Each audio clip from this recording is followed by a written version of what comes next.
ناظرین، ثنا یوسف کو جس لڑکے نے قتل کیا، اس کا نام عمر حیات ہے، اور اس کو پولیس نے جو ہے وہ گرفتار کر لیا ہے۔ ناظرین، معاملہ اس طرح سے شروع ہوا کیونکہ ثنا یوسف ایک ٹک ٹاکر ہیں، اور ظاہر ہے کہ ایک پبلک فگر بن چکی ہیں، اور ہر بندے کی ایکسیس ہے ان تک۔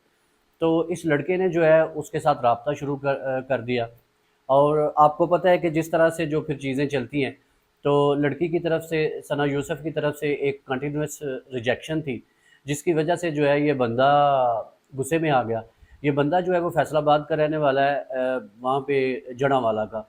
تو اس نے کیا کیا ہے کہ جب ثنا یوسف کی سالگرہ تھی غالباً 29 مئی کو، تو اس نے ایک انویٹیشن کے طور پہ جو ہے وہ ٹک ٹاک کے اوپر اپنا ایڈریس جو ہے وہ پوسٹ کیا۔ تو اس لڑکے عمر حیات نے وہ ایڈریس جو ہے وہ وہاں سے ٹک ٹاک سے لیا۔